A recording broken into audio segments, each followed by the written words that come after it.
a tempo.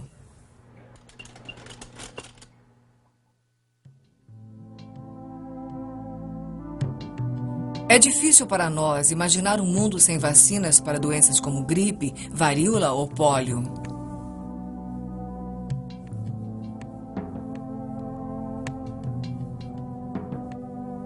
Na primeira metade do século, as pessoas entravam em pânico quando as crianças apareciam com febre e dores musculares.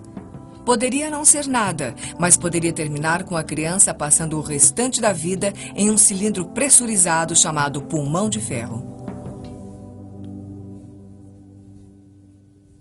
Durante toda a minha vida, convivi com o efeito dos vírus. Em 1916, por exemplo, 2 anos depois que eu nasci, aconteceu uma grave epidemia de pólio nos Estados Unidos, particularmente na cidade de Nova York.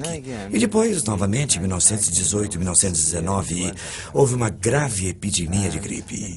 E nas duas situações, o efeito foi muito devastador. Logicamente, eu era muito jovem para compreender o significado daquilo. Mas lembro-me de corpos defeituosos e caixões.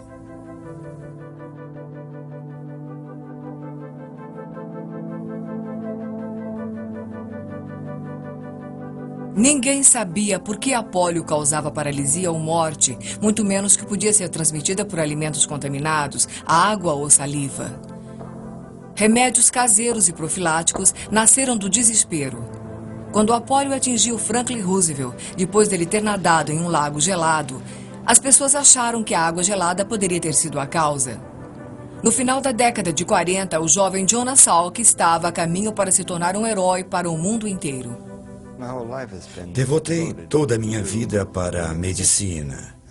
E foi desta maneira que escolhi praticar a medicina. A rotina da minha vida tem sido tentar prevenir doenças ou, de alguma maneira, curar.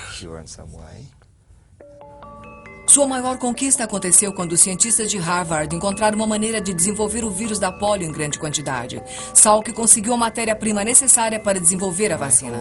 Toda a minha abordagem era que uma pessoa ficasse imunizada contra uma moléstia virótica sem sofrer a infecção. Até aquela época, acreditava-se que você tinha que sofrer a infecção da mesma maneira que com a varíola, raiva ou uma forma atenuada de vírus. Em seu laboratório na Universidade de Pittsburgh, Salk eliminou vírus da pólio com formaldeído para evitar que causasse a moléstia. Em 1955, depois de primeiro experimentar em si mesmo, começou a inocular crianças. O vírus morto alertava seu sistema imunológico sem deixá-los doentes. Foi considerada como a maior descoberta na história da medicina. Somente nos Estados Unidos, 2 gerações cresceram sem conhecer a angústia dessa doença. Como se diz, aconteceu em um dia de trabalho e foi valorizado especialmente pelos pais, pois eliminou-se o medo.